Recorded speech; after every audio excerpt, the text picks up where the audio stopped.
How you enjoying this devilish weather? It sucks. Are we recording already?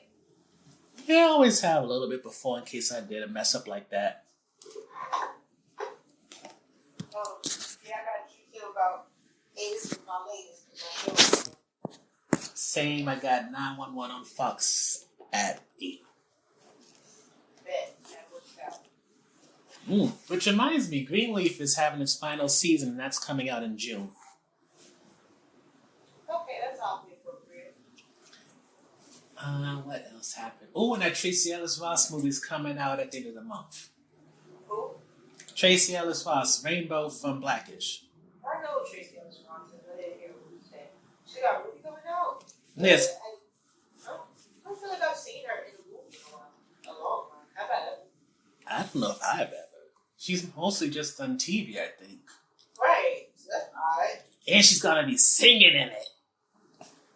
Oh. Is that something? Well, she's Diana Ross's daughter, so it's kind of interesting. But this is, Yeah, what's that got to do with the thing? I mean, it's just something to think about. I mean, unless she's playing her mother, no, I don't think she didn't do it. No, she just doesn't look a lot like her mother. She looks more like her father. I don't know what the daddy looked like. I just know he's a white Jewish. man. I don't either, but I know he's Jewish. So, yeah. That's cool. This would be my first time seeing her in a movie. I'm with it. Hopefully they're paying her well. Yeah. I wonder if she doesn't get as much money since it's kind of the least on demand. I don't know. I feel like she should be. I don't know. I get an odd feeling that she's financially respected in her field. Without even having to do a Tyler Perry movie. I mean, she ain't done one yet. No. But usually that's where everybody goes to when they need to up their quote. Tyler probably could have been that way. I was just thinking the other day, T.I. had a podcast where he interviewed Tyler Perry. He asked him straight out about why the wigs be so terrible. You know that this man really hot-footed and threw it right to the hairdressers on some I don't want to throw anybody in the bus, but. And it just really was I'll let the hairdressers have creative control. No, nigga, that's you. Because we've been complaining for years. For years, we've been talking shit about your wigs. And now all of a sudden, it's just the hair, it's the hairstylist. No, because you would have been fired though. That's you. That's you, bro. That's you. Plus, it's like you said last time when we was covering his latest movie. His wig ain't never fucked up. His is usually pretty okay. But again, my theory on that. Anybody who looks better than him gotta have a bad wig.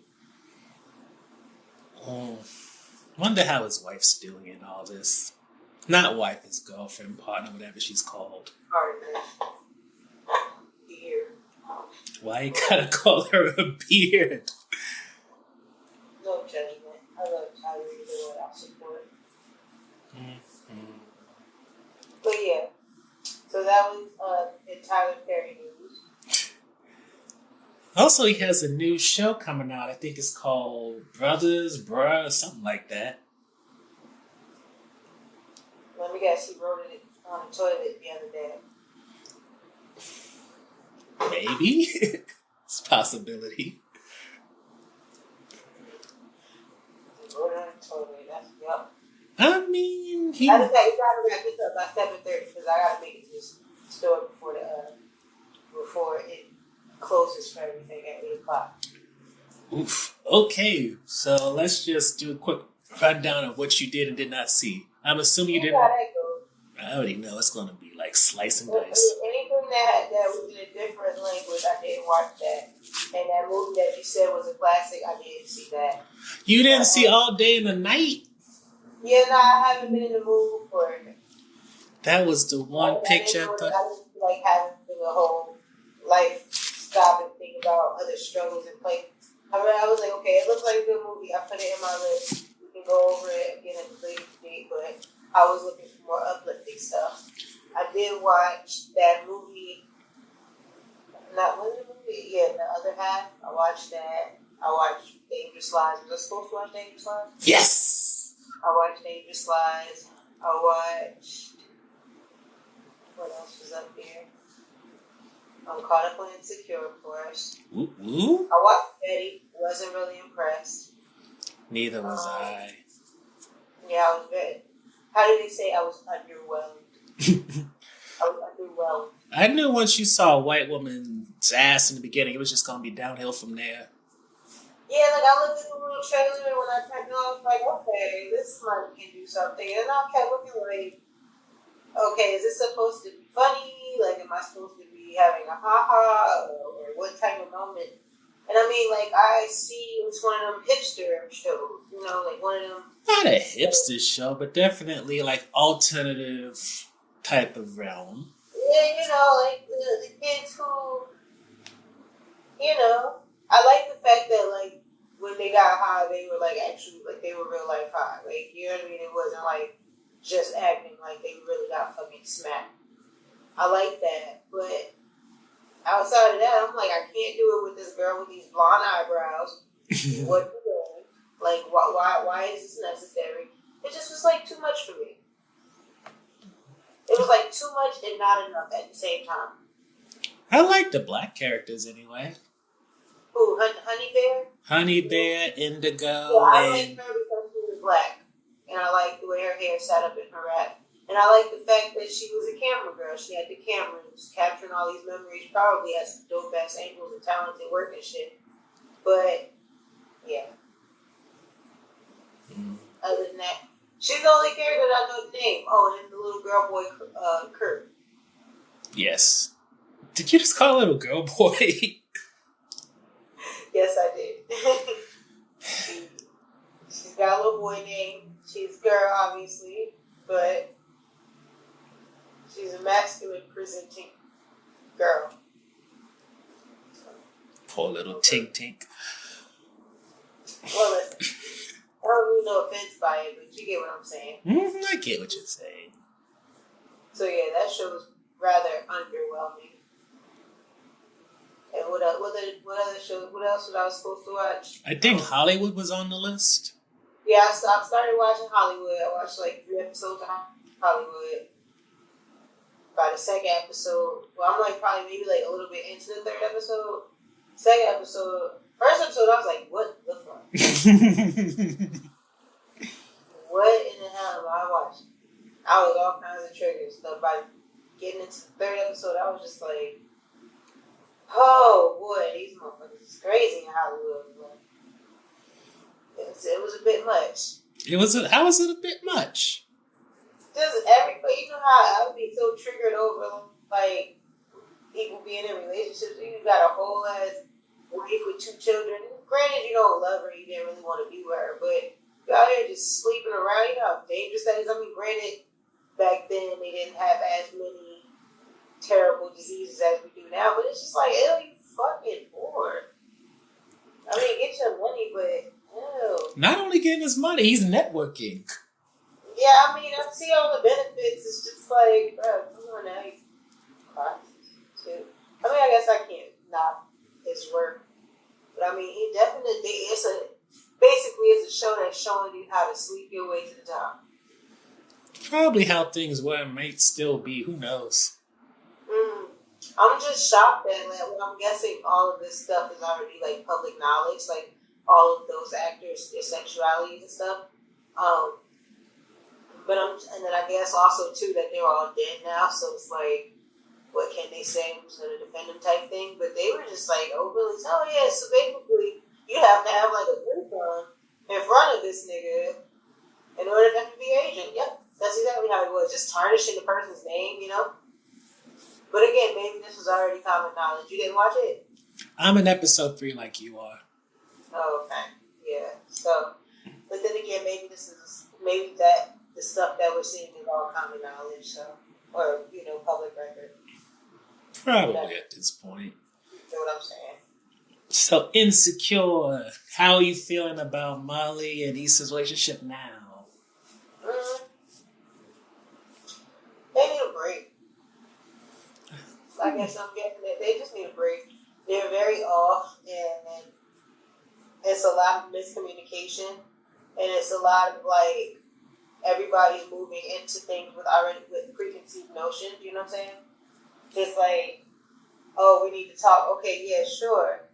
And Molly, her notion is, all right, we're going to talk about, fixing our relationship or what's been going on type thing. And he's like, oh, I need to talk about my shit. Like, so it's that common, not being able to say, like, this is what's going on, this is how I feel, and it be received well because everybody's so wrapped up into their own thing, Mm-hmm. I've been there before. It's a little triggering. Well, no, you know what? I think watching them play it out is a little more healing than triggering. But then at the same time, it's still that little hinge of annoyance where it's just like, because we as the viewer can see from both sides. It's like, bro, if y'all think it's just about to say it to each one another, you know what I mean? Like, yo, shut up and listen to me talk about my shit. I've got some personal feeling shit going on I need to talk about, not just you, Plus, I think Molly is starting to get to that point where she realizes this relationship is just not for her. I mean, Issa too. Because, like, outwardly, like, this episode, I see where Molly is coming from. I also see where Issa's coming from because, this is a big deal for her. She's so wrapped up into it, so I understand that, and I understand how she could be selfish in this moment. But up until recently, I haven't really been rocking. I haven't really been Team Molly. But that's the thing with Molly. If you think about all of Issa's big moments, all of her events, who is she asking either to donate money or donate her time? And not just to show up like with Tiffany's events, where you just show up and have a good time, but actually work. Almost every single time, Molly had to show up, either donate money or indoor work. It wasn't just have a good ass time. And she probably feels a little bit used at this point. Like, now you're trying to fuck with her boyfriend's network and all that to get what you need. Yeah, but it would have been so bad had Issa shown that she gave a fuck about what Molly had going on. That, outside of that, I don't think she would have had a problem doing it, but it's just the fact of where they are right now, that tension. Like, our bridge is already kind of loose, and you asking me to bring a friend across it. So that's the way that I view it. But like I said, I haven't really been Team Molly up until recently. Like, I see where she's coming from. I see why that could be annoying. But prior to that, I felt like Molly was in a fucked up place, and she was projecting a lot of her fucked upness, onto those around. And usually, the person who you're closest with catches all your bullshit. You know what I mean? They get it worse. So I feel like that's why Issa was getting it worse, in the past episode. Because it's like, you're the closest person to her, basically. You're the person that she cares about the most, so that she feels safest with, being the way that she really wants to be with everybody else. So if she's mad at Andrew or feeling the way toward Andrew, I can, channel those feelings better when I'm with you because I'm safe. My feelings are safe with you. Mm-hmm. It's tough to think, but like I said, up until recently, I ain't really been fucking with her. How about Lawrence and Condola? You're still against that relationship? Yeah, man, fuck that. Damn. And I hate that they left it on a cliffhanger the way they did because I feel like that night they ended up breaking up. And I feel like what he had to tell Issa in the more recent episode was that, she ain't going to really be work. She probably might not work with you because we had a little situation and you were at the head of it and I still have feelings for you type thing. Where I think that's what that conversation was going to be. You just stayed thinking those two going to get back together. Yes, they are. They are. Team Lawrence and Issa, they are. Of course. We just gotta, And then my thing is this: Condola was basically, because when you think about the episode where she had the Friendsgiving, she was kind of like, emphasizing the fact that she didn't invite Lawrence, and the way she was around her friends, like it wasn't like she was kind of shading him, but there was a little shade in the atmosphere. And then at the end, I didn't invite you. You kind of invited yourself. And with the friend, with Rada B, when she was talking about how, what she said? basically you're just a sex toy for her. Shit like that. And then when Condola told him, yeah, I don't want to ever be married again. I don't think she's looking for anything serious. And I think where it's going to trip up with is because if she's not looking for something serious, and Lawrence, all of his foreshadowing has shown, settling down with family, all of those, quote unquote omens that be passing him by in his scenes, be talking about structure, forgiveness, and things like that. So I'm thinking that him and Condola are definitely on two different paths. The life he's looking for, she ain't hardly ready. She just got out of a serious relationship, marriage. So I don't think that they're equally yoked in that manner to where she's going to be a problem. That relationship is going to be a problem. Now, he's going to, in my mind, he's going to end up, patching things up with Issa and rebuilding in a better space now, than where they were. Do you at least support Andrew and Molly?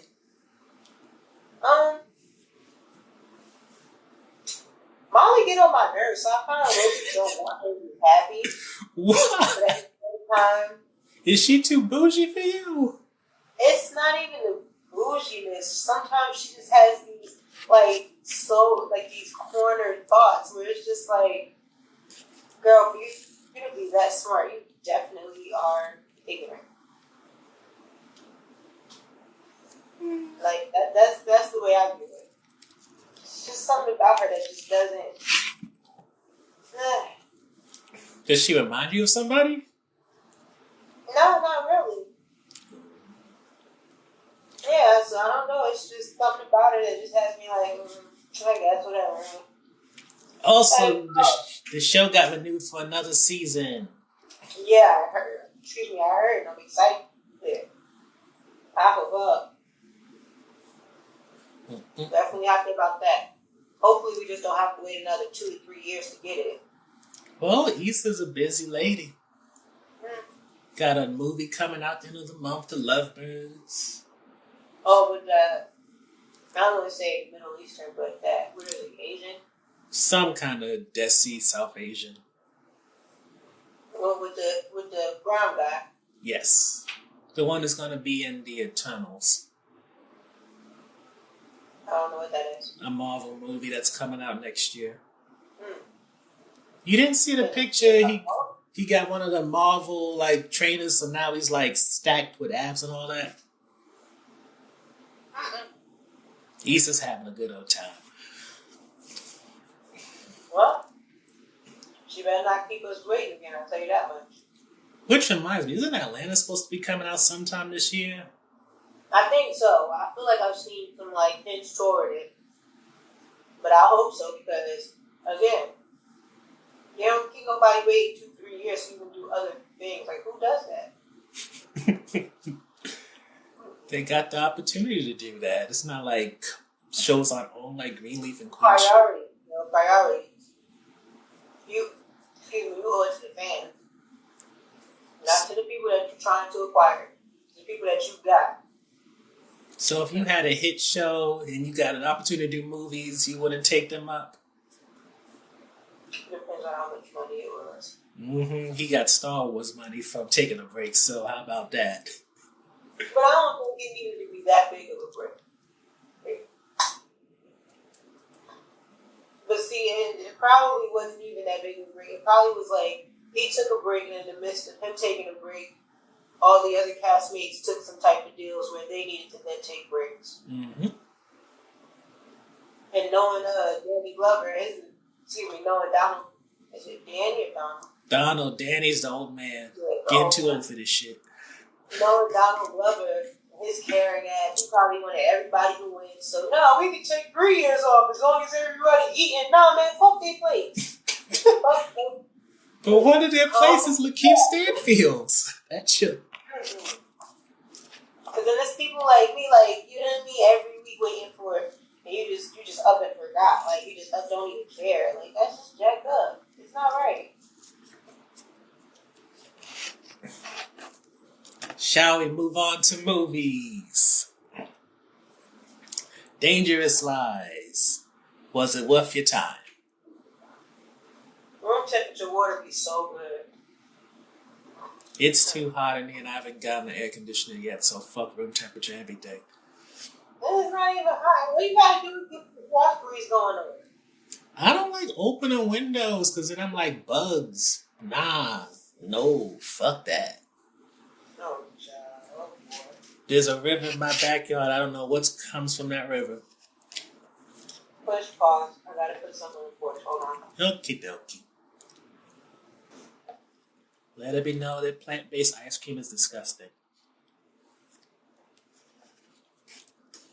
Okay, I'm ready. Okay. What are we talking about? Dangerous lies. Dangerous lies. It was interesting. I expected some more betrayal. It wasn't enough betrayal for me. No, I thought the husband was dead ass gonna be the one who fucked everybody over. Exactly. I was expecting betrayal. Oh. So basically, everybody did see Dangerous Lies and who, want the spoiler. Not gonna, spoil too much. Well, yeah, I don't know. Because I don't know how to detail how much I spoiled. But basically, a woman caretaker was working for the old man. Old man died. He had mad stash money. It was like almost 100,000. Husband, oh, you know what? Yeah, I give up. I don't want to tell. I don't want to go through the whole people what happened. Basically, I'm only going to talk to people who watched it then. Isn't that what we already do? If you ain't watched it, my bad. Let's try something new. And I was just like, halfway through, like, yeah, I want to recap this shit. The gist of it is, poor couple. The husband is going to school. The wife is working. She gets a job with this rich man. He dies. They discover money. And then, because of what's in that house, including the money, their lives go to hell. There you go. Perfectly done. There you go. But the way that the story was going, like you said, I was expecting the husband to be shady. I was expecting the cop to also be in on it. Right. At first, I was like, it was the husband. Then the cop was pressing hard, and I was like, okay, it's the cop. It wasn't until, I like how they written to where the very end is where you be like, the lawyer. When he came in and she was like, it's very important. Tell people for the cops to get here. I was like, oh, this bitch is in on it. You just gave yourself away, sister girl. But what I'm trying to figure, did she know? Because his last words were where the diamonds were. So did she know where they were? That's what I was thinking too. I think she heard it. I think she heard him, but just didn't want to deal with it. You know what I mean? She already got the money from the 100,000, so it's just I'll leave it there because I don't want to deal with the trouble that comes with it. Once they find out, okay, she got the diamonds, then you gonna have people coming after you. People trying to scam you, things like that. So she probably was just like, I'm good with this 100K right now. I'm straight. But I feel like she had to have heard it play in the garden. I mean, that's another thing. If they've been buried for good, 3-4 months, why would they sell them because of some sprinklers start showing? Yeah, see, my heart wouldn't allow me to believe that they foolishly, that they foolishly did that. They foolishly let that be the end all. So in my mind, I'm like, maybe they just made it seem like it came up so that we can. Sorry, thought I heard Jay cry. But so that we can see that that's where they were buried. Not necessarily that they came up, but hey, deep down under there where those diamonds are. Because if they just came up like that, come on now. And that didn't even look like. They weren't buried that deep. Exactly. I'm not believing it. They talk about we tore the house up, top to bottom. Sorry, AJ upstairs singing. I'm about to say she gonna come for me again. Right, she be breaking into these moments of hold that song for no reason and be real loud. But yeah, I'm not believing that they just was sitting right there half an inch under the mulch. Like, I'm not gonna believe that. And you said you watched the half of it, right? The one with the Asian girl? Yeah, I mean, Was that movie was interesting, but it was also like, it was so sweet and cute and I loved you seem like the type that probably is over there like, oh, it. It was. cuddled on the couch under the covers. Oh, I don't have a couch, but I get your idea. I think I just like the fact that nobody ended up with who they wanted to be with, but they still got a good friendship out of it. that part. And I think in a low key way, the white boy was trying to say when he was chasing after the train that he loved her. Mm. And you have to really think about it. She is an Asian girl in a small town, and this country white boy accepted her in ways without making it a big deal. And that's compared to everybody else in town. I don't seem to fuck with her or her father. True. I thought that well, I thought it would, be a little fair to be like, maybe they would get a little something going on, like, yeah, I'm caught in a love triangle between her and him, and I love him too, but nah, you could tell that he cared about her deeply, though. That was pretty. I like that. What you said, like, I like that nobody got who they wanted. But they But still got what they needed. Yeah, but I hated like that super religious. Oh, you're going to hell, like nigga. Yeah, he kept saying it. Like I would be like, man, am I understand me mad? Like you mad at me, or whatever? But tell me I'm going to hell one more time. I'm kick you in your ball. We'll see who goes down first. They had to establish this was a small town, and the best way to do that is one crazy ass old man. And when he kept, oh my god, you're going to hell. And then when he was talking to her father, he's like, even though she, is what she is. Like, bruh, first of all, shut up. Like, you are helping me. I don't even know if that's what I am. Like, no. I think she knew what she was. Yeah, that rubbed me the wrong way. But outside of that, I was cool. It was a cute little movie. I kind of wish. Like that water, though, she had on like 20 layers of clothing. No weird ass. She wasn't ready. Bruh, she had on like 2 layers in the water. Like, she probably just had on her regular shirt and a bra on. That's all it was. No, she literally had on like long stuff. She asked, she was like, "Are you wearing long underwear?" She was like, "Yeah." What's wrong with that girl? Like, she was weird, but it was cute. It was a cute little movie. Her dad explained it. She's basically been the man of the house since she was like 15. It's true. It's true. Well, now where was she going to? Some boarding school or something? She's going to college. Oh, why did I think they were in like sophomore year or something? Probably because they all look so young. Well, Asta didn't look that young.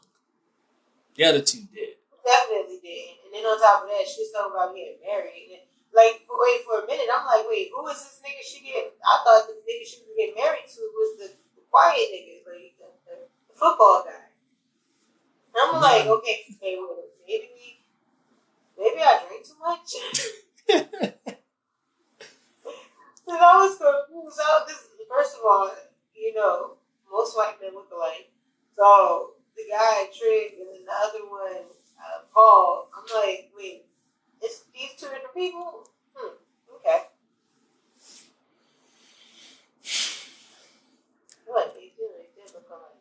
Trig was just annoying as hell, and I didn't know what his whole thing was besides being a rich kid's son.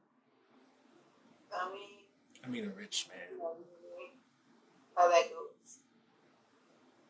To a certain degree.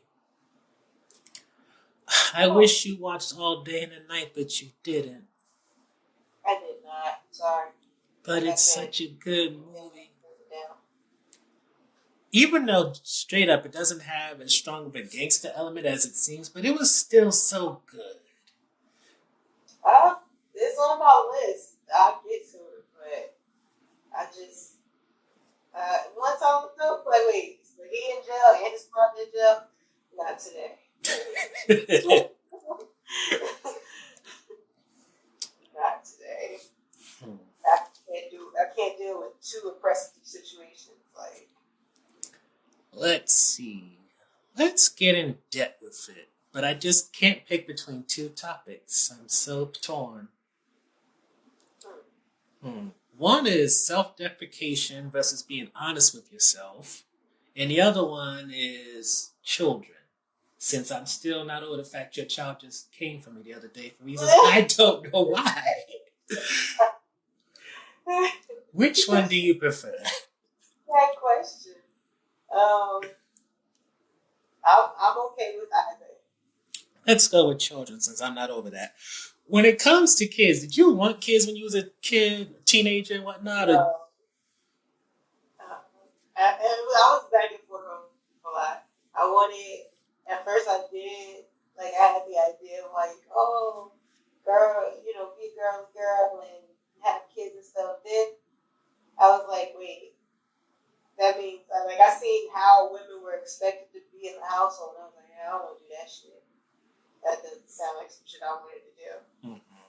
So then I got older and I was like, I don't want to have kids. And then I was like, well, you know what? Maybe I could have a kid for legacy. Then it was just like, I'm impartial. Like I knew I wanted one at some point, but I didn't give a fuck when. And like I wasn't tripping. I got to the point where it was just like, oh, if it happens, it happens. Before Ant, did you have that kind of relationship where you wanted someone to have kids with you, or he was like the first one that made it seem like a good idea? He was the first one that really made it seem like a good idea. Everybody else that I dealt with, wasn't even like it was. I had like a great deal of actual boyfriends, like in my adult years. But other people, we didn't get that far for me to even see that type of life. But and it was different because I had already like taken on such a big role in Amir's life that it was like when we got together, it was kind of just like completing like a little family circle type thing. And then when AJ came along, it just was like, oh, okay, finish out the square type thing. But I think if it was anybody else, if I was dating anybody else and I got serious with anybody else, I probably wouldn't be so eager to be like, oh, let me have a baby or something like that. But like I said, because I had already been playing such a similar role, it kind of just was like easy for me to be like, all right. I want to go to the other topic now. So, I think that was just a question on anything. So, being that sometimes you and I both deal with personal issues, sadness, depression, anxiety, and all that, where do you draw a line from being honest with yourself to recognizing you're kind of depreciating your value?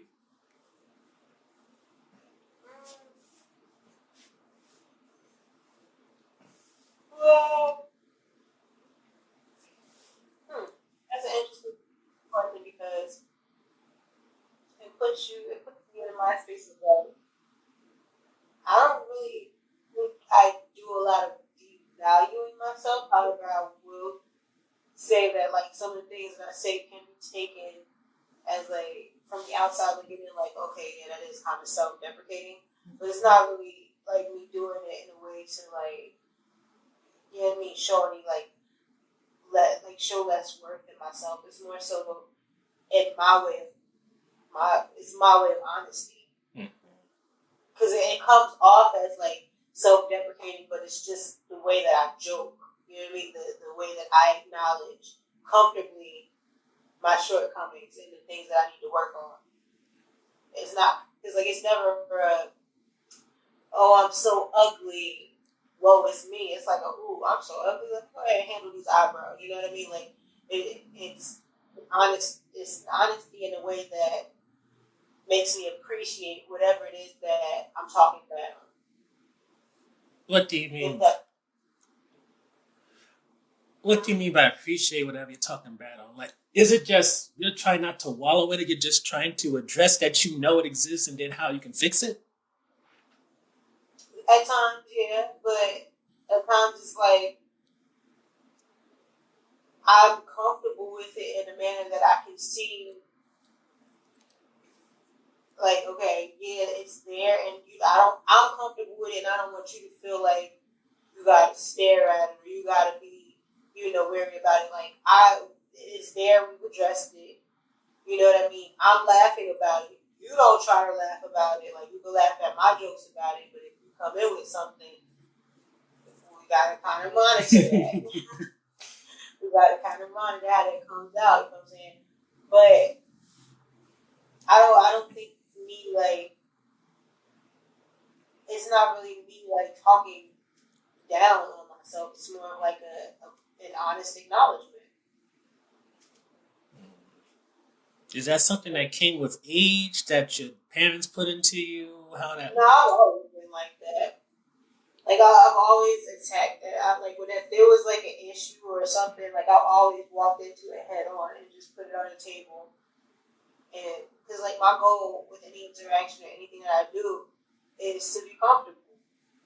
You know what I mean? My happiness is in my comfort. You know what I mean? Like, if I'm in a situation and I can be comfortable at 100% me, please, I'm happy and I'm about to have the best time of my life. So in order for me to do that, we got to get the awkward out the way. So if it's going to be a problem, we need to address it. And it's not just on me, it's on other people as well.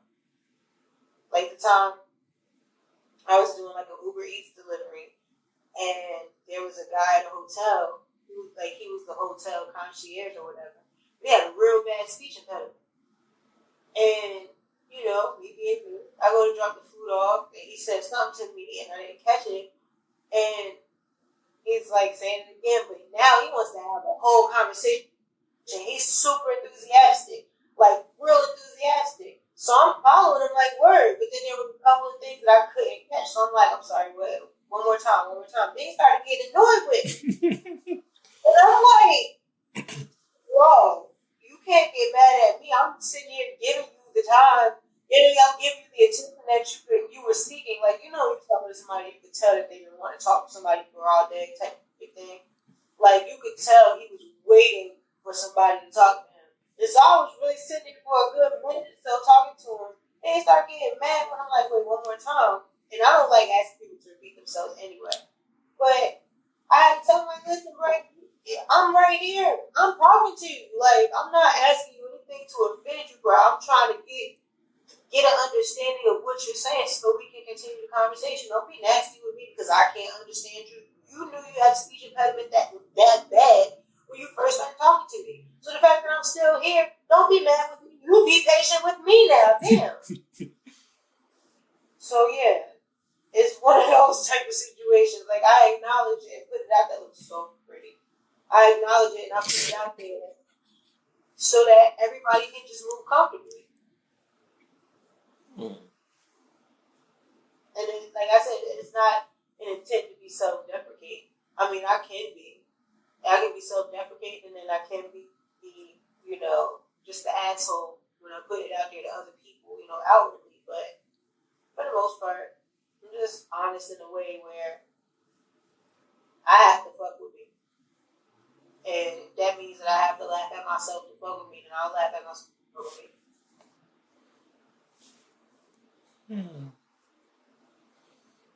What do you think is the most honest thing you ever said to yourself?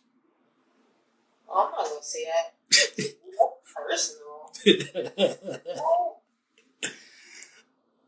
I'll dial it back then.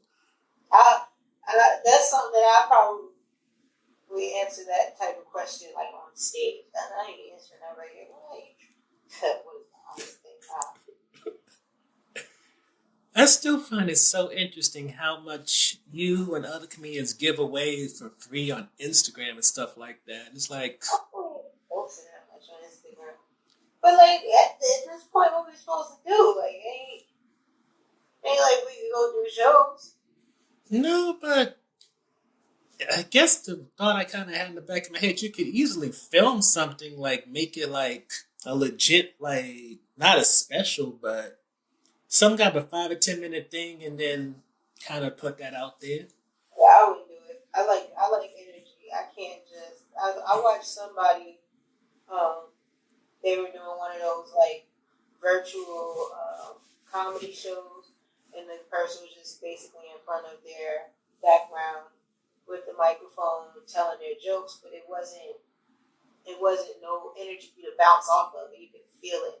It felt naked, and I didn't like that feeling. I didn't like how it came off. It just was real. Like my best friend, he kept having that type of idea, but long before the pandemic. But I always felt the same way. Like I like energy to bounce off of. Like I can't just. I mean, I'm pretty sure I could, but it wouldn't be comfortable. And if I'm not comfortable, it's not going to be my best work. So yeah, nah, that's just not for me. But other people have been kind of doing stuff like that.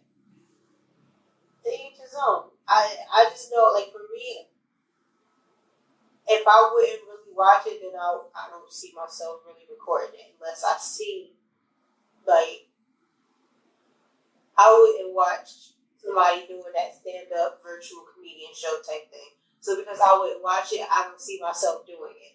Now, if somebody was to come up and there'd be enough requests, like, yo, you should really do that, or like, I would really watch, or blah, blah, blah, I'd give it a shot. But just outright, like, because I wouldn't watch it, in my mind, other people really wouldn't either.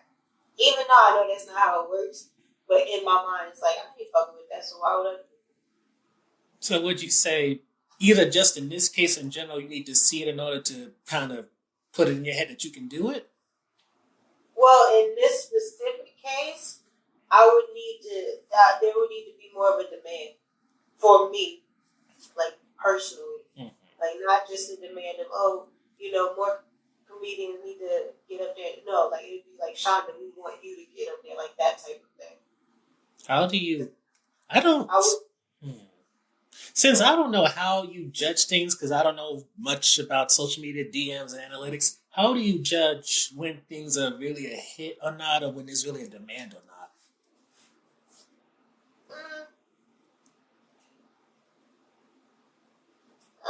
It's hard to say. Like, I mean, if I put something up, it really depends. It really depends. Sometimes it'll just be like, what's going on in the DM. Sometimes it'll be like, what I can tell from comments under the pictures or whatever. Or sometimes I'll post a picture and then like people will share it into my DM with their thoughts or whatever like that. But then I take if everybody's pretty much saying, oh, this was hilarious type thing, then I'll take it from the story and maybe put it on my main page or something like that, and then see the reaction from there. But for the most part, I go off of like the people who are usually responsive to my shit. Mm-hmm. Like, cause I feel like if every time I post something, you comment and you let me know it's hilarious, then you're my audience. I'm pretty sure there's a great deal of other people watching, but they ain't saying nothing, so what I'm catering them for? Which does lead to the question, what happened to your website? Oh, yeah, I'm in quarantine. I ain't paying none of that shit. Oh. Because you know what? Like, my thought right now is if it's not making me no money, I'm not putting the money out onto it. So, and my website, I didn't have the focus. I ain't gonna say the focus, but I guess it's just in verse. And I went through my phase of like not feeling inspired or motivated to do anything, like at all. So, and that was one of it. So it was like I'll figure it out when I get in a better space, when the world start opening up and I have more to talk about, more to promote and whatnot. Right now, I'm not doing shit. How are you dealing with being kind of stuck in a stagnant situation? Mm-hmm. No, because usually you're up and going, driving Uber, then you're having to take care of AJ, and of course, me at homeschooling. It's been hard. It's been real hard, but I mean, it is what it is. I'm doing what I can to like try to stay occupied. Just like your little makeup show thing with AJ the other day. That was her. That was her. That was her. She wanted to do makeup. Like I said, I got a whole ton of makeup that I have bought, and I don't wear none of it. And when she was doing my makeup, is exactly why I did. Because the whole time I wanted to scratch my face. Like I wanted, just in knowing that there's something on it makes me want to scratch my face. Even if I put on eyeliner, then it's like, oh girl, your eyes is itching. You should go ahead and scratch your eyes. They don't be itching. It just because I can feel it on my eyes. It's like you might as well just go ahead and scratch them. So yeah, I had a bucket of makeup. I said go for it. I probably won't do that again though because it took me a very long time to get all of that makeup off. How many layers she put on you? It was a lot of foundation. Oh. It was a lot of foundation. And it was thick paws. It was like she painted it on my face. That's what it felt like. It felt like paint. And then when I started, I took the cotton swab and I wiped some of it off, and you could see the deep change of complexion that it had. I'm like, yeah, she was layering that motherfucker on. She wasn't holding no bars. I mean, it could be something she ultimately gets into, though. Honestly, I don't think so. Maybe down the line, she'll probably learn the basics for whatever is needed. But right now, she ain't never watched no YouTube tutorial on it, and she has no intentions to watch it. She has the option to, but what she want to watch? She want to watch them play Minecraft and Roblox, so she can, make sure that she does this right or does that right. That's where her interest is right now. It's not in trying to do makeup. It just was fun for her for the moment type thing. Because since then, she ain't done nothing about it. So she just wasted a couple of dollars of makeup there. No, that girl has not gave two shits about it, bro. Not two shits. So, yeah. And I thought about your question a couple of podcasts ago. You asked if there was a sense of paranoia around the virus now with her. Mm-hmm. Yeah. So she has moved on from having to stay in the house to now using the virus as an excuse to stay in the house. I've been trying to get her because it's been nice out, so I've been trying to get her. I go out riding my bike. I'll take a little bike ride or whatever. So I've been trying to get her to come out in the yard or something, come sit on the porch. She don't want to do none of that because she would rather either be on her iPad, which she just got back, she was on punishment, or she want to watch her favorite TV show. So I'm like, come on, let's go outside and play in the yard. I don't think that's a good idea. I seen somebody walking by. The virus might be coming into the yard. I'd rather stay in the house. Now she's using that shit as an excuse not to do anything. Was she a bit of a homebody before that? So not really. She would like to be making, it depends on what moves are being made. So yeah, it depends. If right now we were able to go to the playgrounds and stuff, because she knows that those are closed, she don't give a fuck about being outside. That's really what it is. She don't give a fuck about being outside. And the fact that I'll go yesterday, I made her sit outside. She got her iPad back yesterday, but I made her sit outside. I said, you can take your iPad and sit out on the porch if you want to. And she sat out there for a good 45 minutes to an hour, and then she came in with the dog and was just like, yeah, we're ready to come inside. And I'm just like, bro, you were only out there for an hour, but that's all she needed. She's like, all right, I did what you said to do. You said go sit outside. I sat outside. Now I'm back in the house. And when you press her, why you don't want to go back outside? Because, the virus is just, it's all around, and I'll go back outside when the virus is there. I'm just like, all right. Does she know how viruses work? A little bit, yeah, but she also understands, how it's spread. And, how, quickly and how deeply in the neighborhoods it's spread. I don't know what your numbers are down there, but we pretty high up here. So, I mean, I get it, but right now it's more so just an excuse. Right.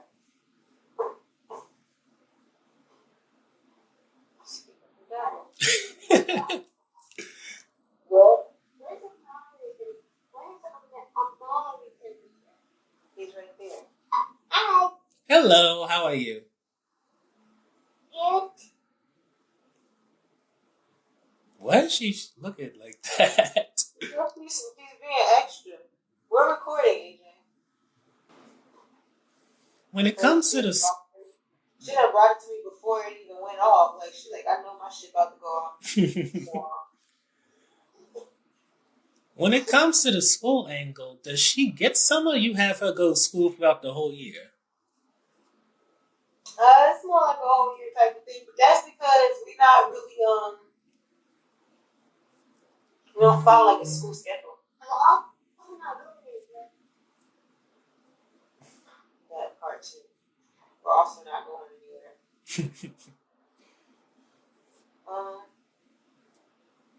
AJ, finish it out until it locks, because I can't unlock it until it locks.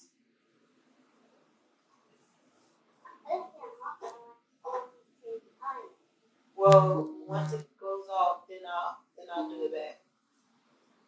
Bye. Bye. Okay. I'm not trying to be rude, but you're not listening.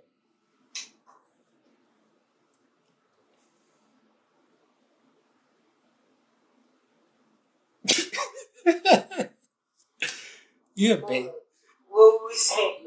You're basically raising your best friend right now. A little bit. Oh, we were talking about schooling. Yeah, no, we don't follow a regular schooling structure. So it's like there's no reason for. I feel like with traditional school, you get the summers off because you in that motherfucker every day, all day. You know what I'm saying? So it's like, dang, give me back some of my time. Because we're not like that, there's no need for, you know what I mean? Like for example, today, I made her earn back her iPad, and she had to sit, and I told her, you get the option. You let me know what you want to do, because she got to take it because she gets smart. Whenever she don't get her way, she get real smart about it. Yeah, I mean, we expect it's my child. And then because she knows that she has some space to express herself, sometimes she takes that space and she tries to run a marathon with it. Excuse me, and I have to remind her I'm not the fucking one. So she basically today was about to get upset because I told her, you get your option. You can have your iPad. You can have it for, I'm uninterrupted time. I won't be in your face about what you plan or whatever. You go ahead and do you. But you gotta do this work. And she was ready to throw a whole tantrum. No, I'm not. I don't want to do no work. I said, listen, the route that you're taking right now, you won't get your iPad taken for another week. And you just got it back. You don't want to do that. I said, so you can tell me no, that you don't want to do the work, but then you just don't get the iPad. She was like, all right, well, how much work is it? Because I don't want to do it if it's a lot of work.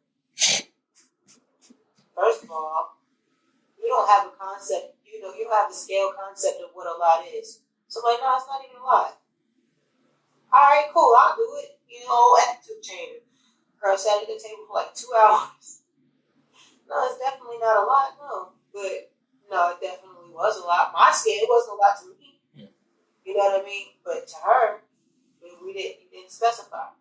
But now, she get her iPad. I'm not tripping. You get the option. It's not like we can go anywhere. It's not like we can do much. You know what I'm saying? Mm-hmm. And I guess another thing I always wondered is, when it comes to homeschooling, since that's what a lot of people are doing now, for people already doing it, do you work with the local school system? You're doing an online program, and when it comes to tests and all that, is it they proctor the test or you send out the schoolwork? How does that? Do you have to pay for this? What are you talking about? The homeschool thing is very confusing to me, so I'm just trying to understand, how does it work? Right now, I just cultivate her curriculum. And then what? Does she take a proctored exam or something like that? What? Because I would think sooner or later she has to take some kind of test to see where she's at. If I put her in school, she'll have to take a placement test. If I want to have her have a development type test, I'm pretty sure that that's something that could be administered. I thought about having one when she was like 2.5, but then it wasn't no point to, because when I seen what they was testing her, and I knew already, like, she knew that shit like the back of her hand, so it was like, all right, I know that she's already, she's ahead of schedule.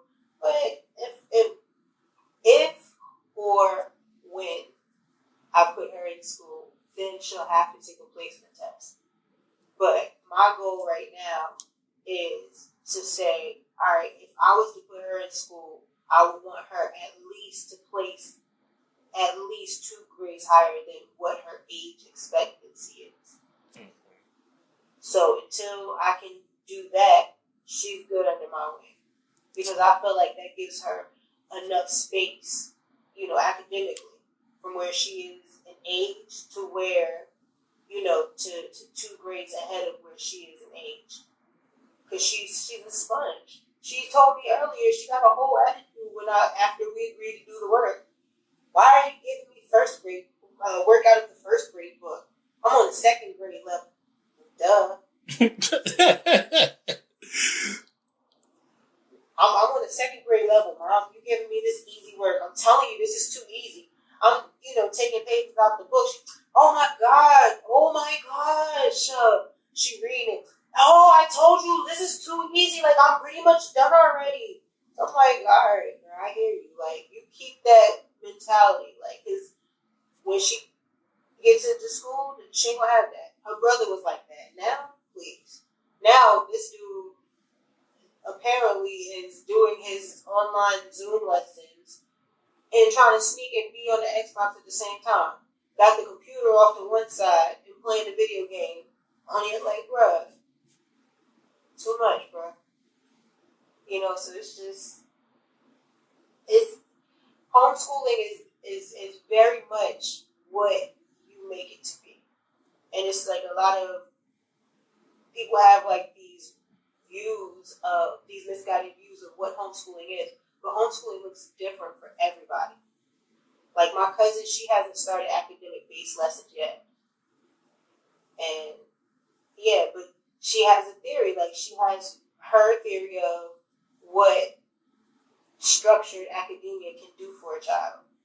So that's not my place to say anything about it. Because guess what? Whereas, her kid might not be able to read as well as AJ does, her kid can read in Arabic. You feel what I'm saying? Mm-hmm. So it's like, it looks different for everybody else. Her kids spend a lot of time out in like the swamps and the muds and all of that stuff. All that. Okay? You know what I mean? Like when we go visit, you want to go out there, be with your cousins in the mud and whatnot, you go ahead and do that. That's what your homeschooling will look like that day. But me, I'm not doing all that. Homeschool looks different for everybody, Some kids are just stronger or more comfortable and creative. So that there's a lack of a focus on traditional math. You know what I'm saying? Like they'll pick that up when they pick it up, and they typically do. So it looks very different for everybody. But me personally, right now, I'm not doing a lot of curriculum based. Usually like I might grab something from like the Khan Academy. She had ABC Mouse, but that shit was it wasn't doing too much. I didn't see any growth or anything. Mm-hmm. But for the most part, I just pick, okay, well, I know that you need to work on, this type of thing with numbers. So we're going to go ahead and do like these, addition facts. So we're going to do this. Like I get to choose where she needs more focus or, she's not as strong in this aspect of math, but we're going to spend a little bit more time on this. Okay, now it's time to start counting money, things like that. But once she gets a good deal of the basics down, then we can start following, the curriculum. But right now, the curriculum for her age or for her grade, I'm doing a lot of talking about my life. I'll be forgetting I'm on the damn podcast. It's fine. I asked the question. The curriculum for her age won't be up to my standards to just solidly go off of just that. So I just piece things together because like the reading and yeah. So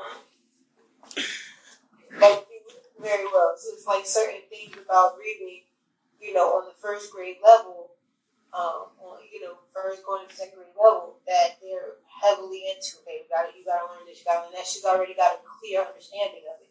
You know what I mean? So it's like, okay, so now let me go ahead and tailor it to your reading level was now pushing into the third grade but your math might not be on the same third grade. You know what I'm saying? Mm-hmm. So if you had to, I was going to ask, if you had a child, would you take this all the way up to the end of high school? I'm gonna take it till I can't offer her anymore.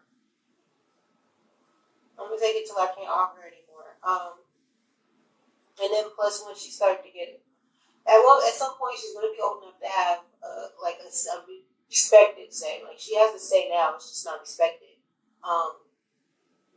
Then at some point she's gonna be, and then at some point she's gonna be academically beyond what I'm able to teach. You know what I mean? So it'll be like, all right, now I need to outsource this or I need to outsource that. But again, at that time, she might be on some shit where she's just like, you know what? The requirements that you have for me to go to regular school, I've met them. You know what I mean? So what's up? I'm trying to be out there with them hoes. That's what it comes down to. So I don't have a plan or a goal. Well, I don't really have a plan. It's more of a goal. More of something that she needs to, certain things that need to be instilled in her before I'm comfortable releasing her to anybody else. Will that affect where you move to? Like, take a note of what happened in your childhood. Would you try to move to like a quote unquote good school district so when she does go in, academically is fine, or would you still be fine for her to go into like a Newark or something like that?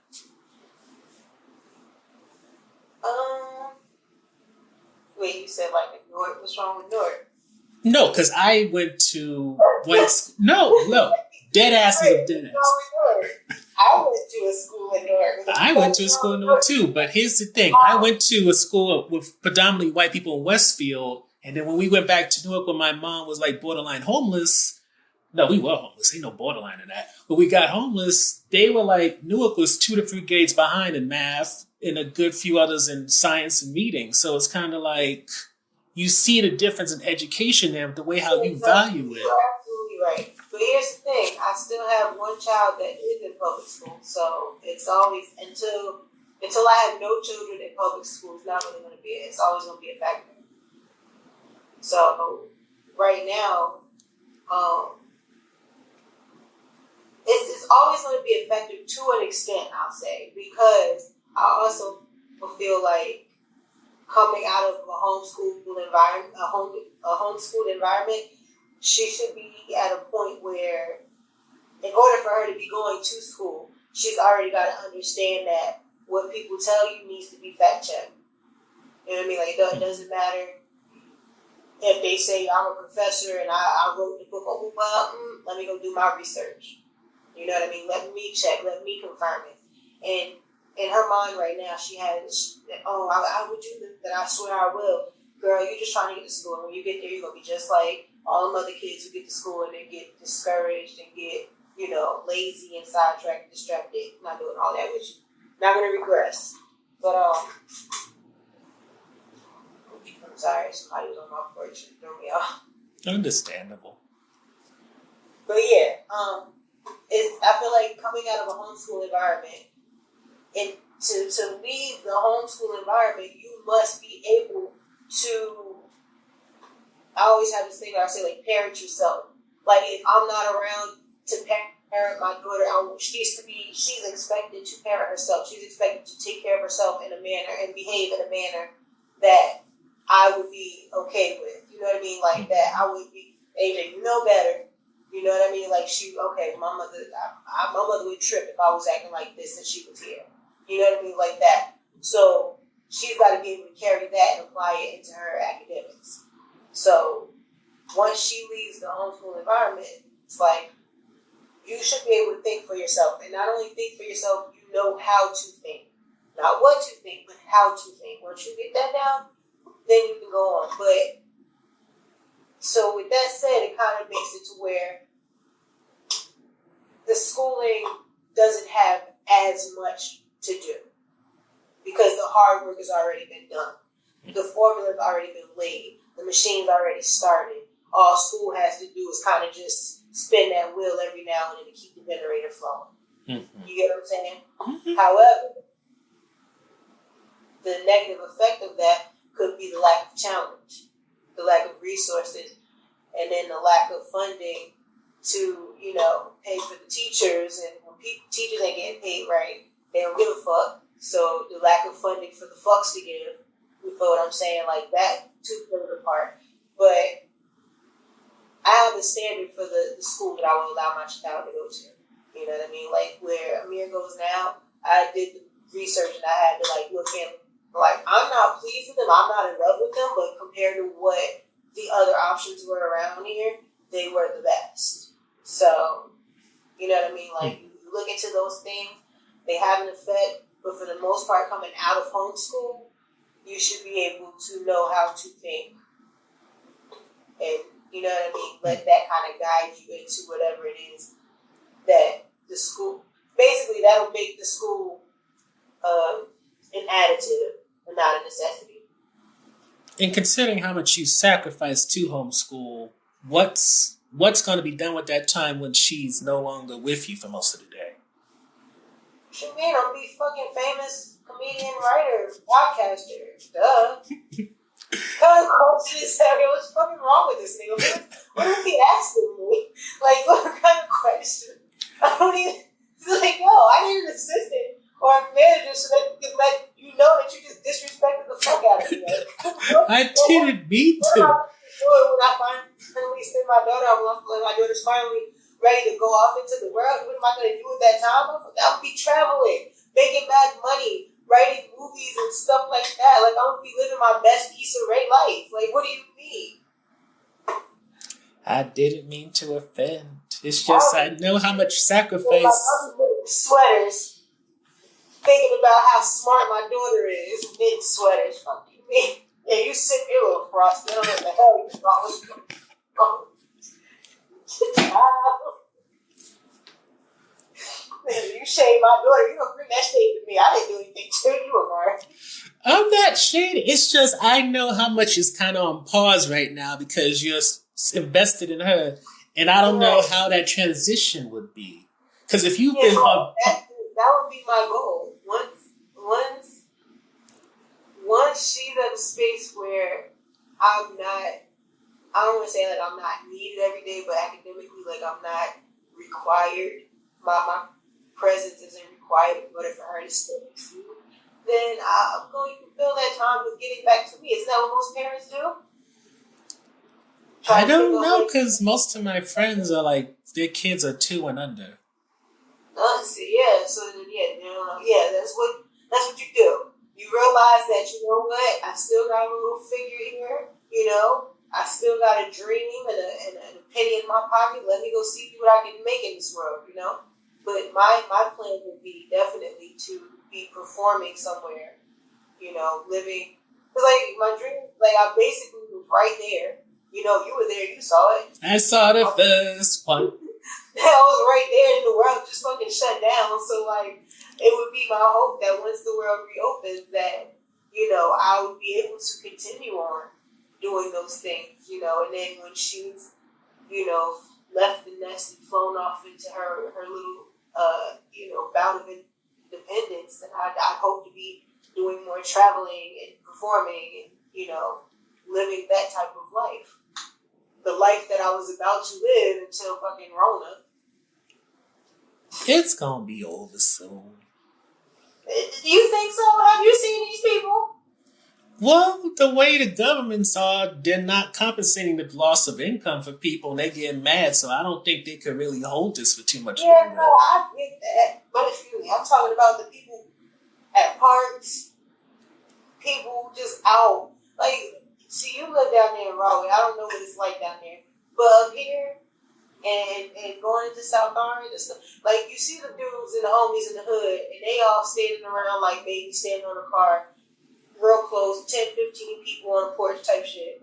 Then you ride up into South Orange or Maplewood, and you got like 10, 15 people, riding, one big ass group riding right next to another big ass group, or walking right next to another big ass group of people at the park. It's just like, so y'all just don't care at all. Like, I haven't checked the numbers lately in the last couple of days. So I'm assuming that they're going down the way that these people have been coming outside. Mm-hmm. The trajectory is downward. That's why the trajectory is downward. That's why Governor Murphy opened up the parks again. And that's another thing. He opened up the park, but they didn't open up like the playground and like the soccer field and stuff. But you know what these people did? They brought their equipment. They brought a big ass comforter, laid that bitch out in the regular grass, and set up a whole little soccer field in the regular grass. They ain't give a fuck about that soccer field. You keep that park closed sign up. They still was out there playing fucking soccer. Like, listen, I got a feeling that these numbers are gonna rise back up again, probably toward the end of the month because everybody coming out. But I'm gonna sit still for a little while longer, to the best of my ability. You getting antsy though? I am. But see, my thing is this. The one thing that I want to do is not going to be okay to do for a while. I want to get back on stage. That's the news. You can open the world up.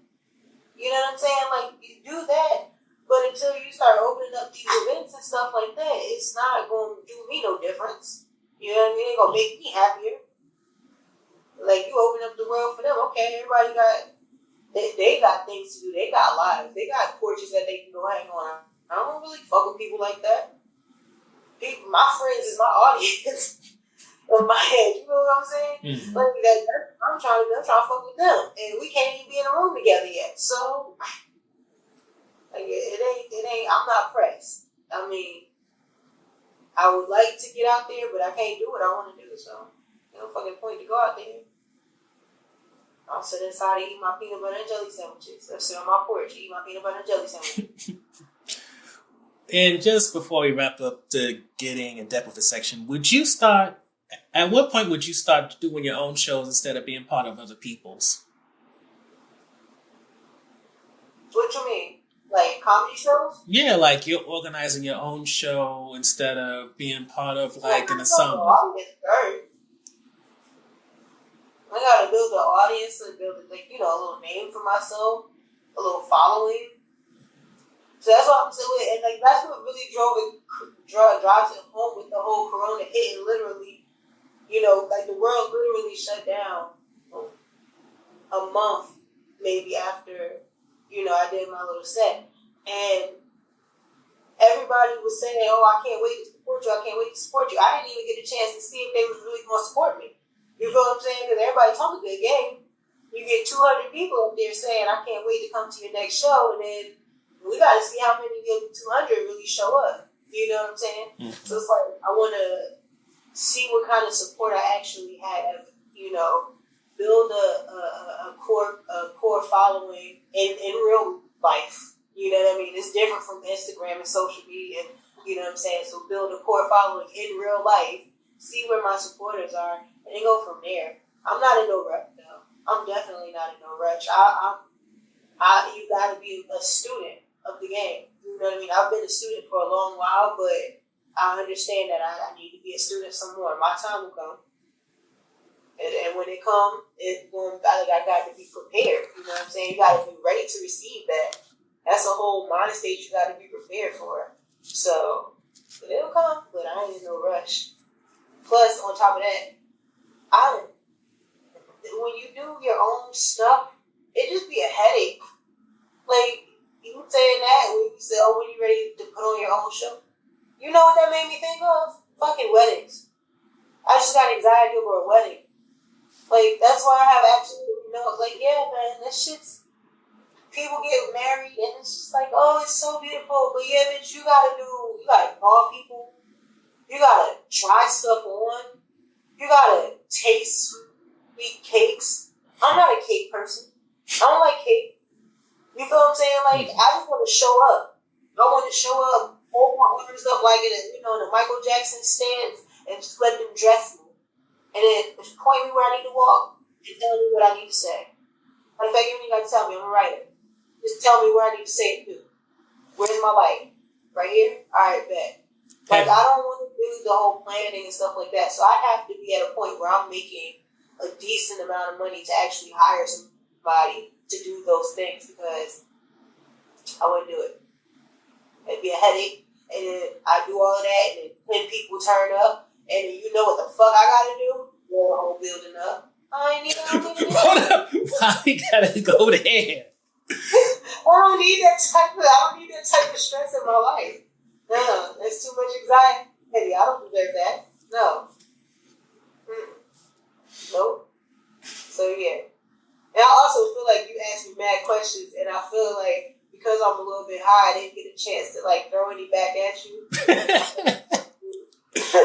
I thought you understood how this game works by now. No, because I'm pretty sure people listen to this shit like, she will never let this nigga talk. Like, when does this mean? When you talking, I offer every now and then. You the entertainer one here. I'm just the one bringing stuff out of here. Oh my gosh, no! This shit gonna be they gonna come back once I'm rich and famous, in the near future. And they gonna come back. Remember that podcast she did that was basically one long ass interview? This is basically what is it? Are we on episode 13, 14? We up there, buddy. Mm-hmm. Oh, you But with that said, I did not watch Something Borrowed because I had bad time management. Child, I forgot we even have that section, bro. What did you talk about? Something like Something Borrowed. It took me a minute to catch it. Like, what did you borrow? Like, oh, this nigga talking about that movie book that I watched. I think I may just drop that whole section just because it's a mess. I mean, it's easier to recommend stuff. What you give me to watch is a recommendation, though. Like, because I want to recommend you Grave of the Fireflies because you can watch that with AJ and it can walk into your history lesson. It's what is it about? History about what? I like history. How do I say it without giving it away? It's about Japan, probably before World War II, and then during World War II. I said that might not be interesting. That doesn't sound like my favorite time frame. It's a good movie, though. It's a classic. Oh, boy. She probably like... Amari told us to watch this. You gotta stop listening to him, Mom. Why are you trying to cause beef between me and this child? I'm not. Somebody had to check her little ass. I don't know what came over me, but I just felt the same. Yeah, that was hollering. She needed it. She was on my shoulder like, and she's like, why is this bubbles green? And when I explained this to her, and I was like, yeah, so basically he doesn't have apples. She's like, he don't have apples. Like, she was mad, like, shady with it. And I'm like, why is you over my shoulder in the first place? And I see she was reading. I'm like, oh yeah, go ahead, get her together. She was like, that's rude. I was in my feelings over something somebody said to me, so that was bound to happen. I said, oh, he got her together quick, honey. And when she came down here, asked me what time he was going to be here. Well, she was planning to come at me in person? I guess when you heard her when she came down the first time, she was like, what time is Amari going to be here? That's when she walked up to the camera, and I was like, we're recording now. I mean, Amari got tested. He knows he don't got corona, but that doesn't mean I'm coming down there. She waiting for you. She had some words for you. It's like, She's what is she, 5? I can't say much to her. How can we have beef when she can't even turn on the oven? Exactly. Exactly. She can't even reach the microwave. Like, can't even heat up your own mac and cheese. What are you talking about? What's that? Can't even unlock your iPad after 2 hours. What do you mean? Like, what are you talking about, bro? You got a 9:30 passcode on there, bro. Like, shit. 2 hours and you gonna be on your shit. Like, you gotta be going on. She can try it too. And she like to talk shit about me. And it just be like, alright, bet. When I just know you talk shit about me now, but when I talk shit about you back, I don't want to hear you being a bully. Because I'm not being no bully. Oh, she got a mouth? You don't get to call her a bully. I'll be on her. Hold up, she got a mouth? Please. You gotta remember, she come at me with that sugar sweet stuff, so I don't see the side to her. She be having the joke, bruh. She be having the joke. She be wanting to bring it, bruh. Like, I got a chicken pox mark over here somewhere. She likes to pick on me for that. She picks on me about my freckles. She picks on me about my hair, like my bun. Today she likes my bun because she said it looks like the one she had the other day. But when my hair was straight and I had it in a bun, but some of it was sticking out, she was picking on me. Then, like, yo, she be picking on me, like, and I be just sitting there taking it, and I let her know, like, listen, understand something. You got one more joke before I start letting them off. And then when I start letting them off, oh, mommy, that's rude. You being a bully. No, I'm not. No, I'm not. I'm not being a bully. This is the real world. This is what's going to happen when you walk out the doors. If you're going to throw a joke, you better be ready to catch one.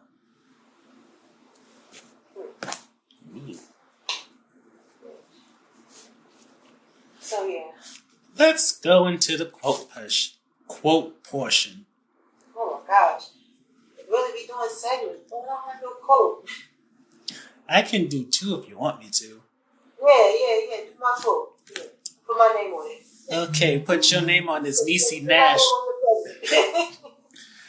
Put your name on this Niecy Nash quote, even though you're not religious, so that doesn't fit you too well. Alright, so you take the religious one and I'll take the other one. Okay, I'll take the religious one. The religious one's from Niecy Nash from a show she did on the Urban Movie Channel, Behind Her Faith. The quote is, God is kind because I don't look like what I've been through. Oh, I think you posted that on your... Yes, I did. Look at me following you. I said, look at me following you. I'm surprised my damn self. I do my stuff now. Your quote is, saying I could have done something better is not low self-esteem. I don't like this thing that now self-edification and self-improvement is now self-flagellate. It's not. And that was by Whitney Cummings. She a white woman? Yes, she is. Sound like some white shit.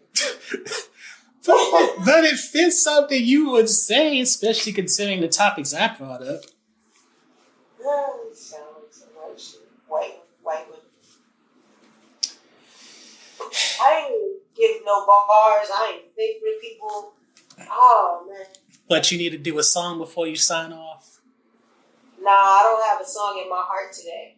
Isn't that a song in itself? What is that? Song in my heart. Is that a Disney movie? You're gonna scrub my emotions, making me answer questions about homeschooling. Ask me all these questions. It's odd. Like, yeah, okay. Hold up, what? Yeah, exactly. I said a bunch of nothing. I went through mad thoughts in my head before they got to my mouth, and when they got to my mouth, I was just like, never mind. Mind your business. I don't need your judgment, cocking your head to the side, judging. But who needs that? I'm just, like all these questions, I'm just trying to understand. Oh, don't process nothing. But I processed so much over these. When did we start? September, October, November? It was before your birthday, so it had to be the September, October.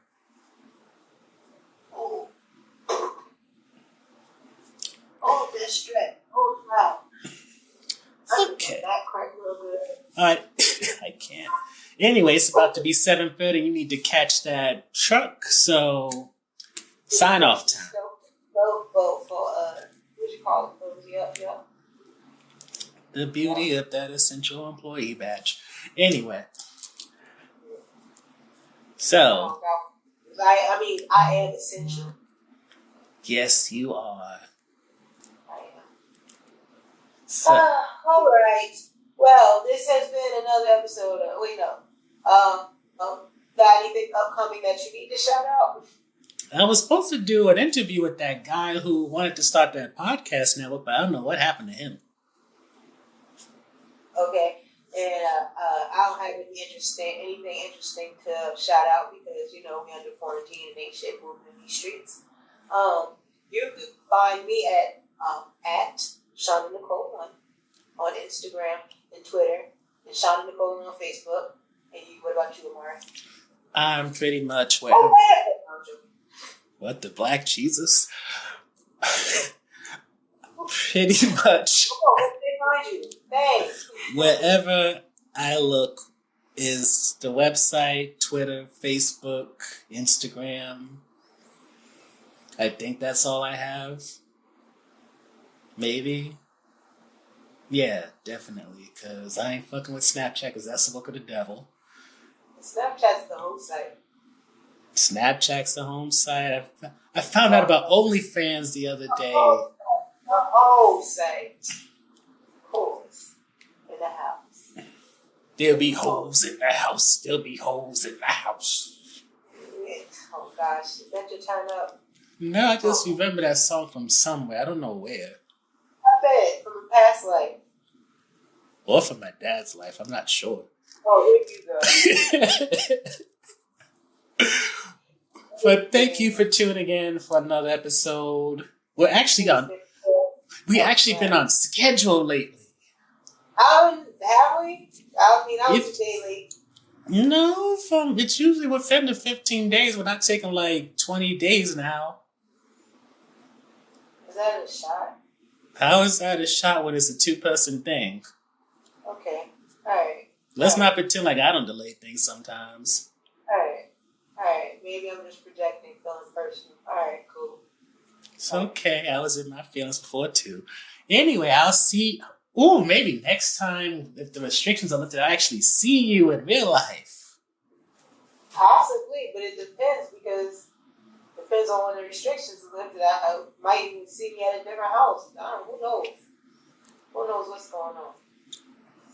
Life would be different on the other side. I'll say that. It's a beautiful place to end. So I'll talk to you later, Doc. All right, be safe, people. Bye. Out of this chat.